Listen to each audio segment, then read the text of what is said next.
So one of the interesting ideas, kind of the corollary that becomes very important in East Asia to, the idea of original enlightenment, original awakening Buddha nature, the primordially pure nature, good nature of our existence, is that for most of East Asia, the idea that we are in the final period of the Dharma, and however you want to count the years, and there's a billion controversies about when it begins and whatnot, but the idea is that, somehow or another, we're kind of precluded by nature from practice, or from awakening, right?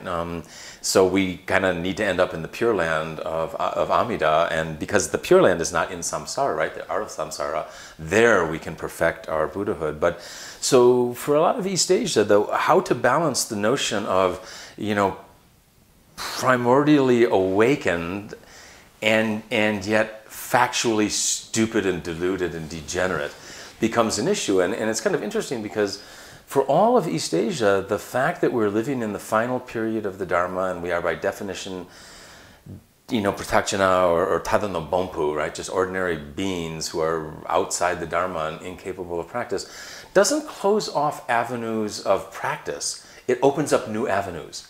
So the whole Pure Land tradition, which, together with Chan, pretty much is what's going on in much of East Asia, together with the somewhat later Japanese Nichiren tradition, is how to deal with the fact that, Buddha nature is interesting, but yeah, here we are, I'm not going to sit in a cave for 3 years or 30 years. I'm not going to be under the Bodhi tree until I become a Buddha. That's not going to happen for me.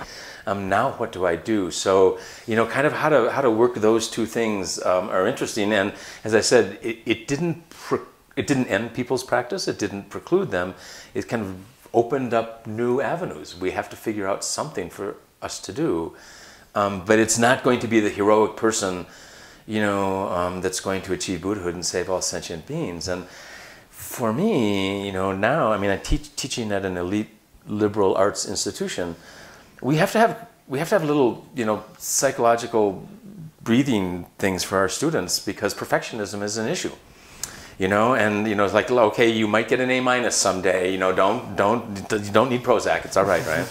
And we teach this, and the whole idea of perfectionism. And so sometimes I stop and I say to my students, so, what about this Buddha stuff? You're going to become a Buddha, fully awakened, maybe perhaps even omniscient, perfectly ethical, and save all suffering beings. Yeah, it's kind of megalomaniacal, perhaps, and you might be setting yourself up for a great lot of need for therapy.